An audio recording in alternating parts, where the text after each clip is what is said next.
Hi, it's Mark from Top Local Lead Generation. We're here with John Nieuwenburg of W5 Coaching in Vancouver. How are you doing this morning, John? Really fine. Thanks for asking me, Mark. So, when is a good time to hire a business coach? Yeah, that's a good question. Every time, anytime, all the time is a good time to hire a business coach.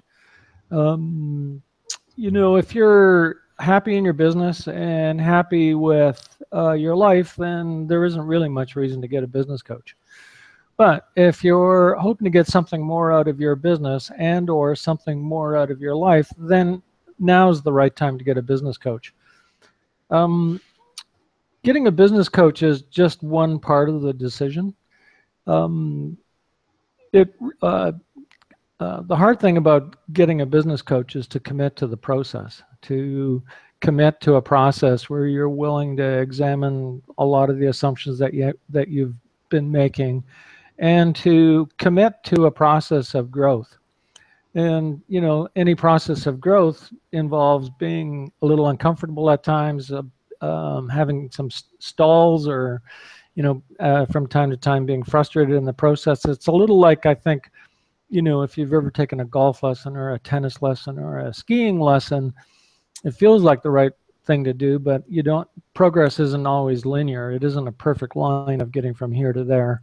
There can be times along the way where you just feel like you want to give up and throw in the towel. And in my own case, having taken skiing lessons and golfing lessons, it's easy to go back to what you did before because it's comfortable, even if for sure it doesn't work right. So getting a business coach is a little like taking golf lessons or tennis lessons. It's committing to a process, working with your coach to grow and develop, and eventually get out the other side where you've seen significant growth and business is now better and your life is now better. So anytime is a good time to get a business coach, but really what it means to get a business coach is to commit to a process of growth and to accept both the highs and lows of what that means, and to commit to an outcome that might be a month, that might be a year before you get there. So I know for me, working with a business coach has been definitely personally uncomfortable at times because of the mirror that's held up about my business being a reflection of my own personal effectiveness and the decisions I make. So how do you help other business owners with that? Well, to be their best friend, or as I said to an owner last week, I'm going to offer you some love. It's going to be tough love, but nevertheless love. And so, coaching really is about helping someone explore the edges of their comfort zone.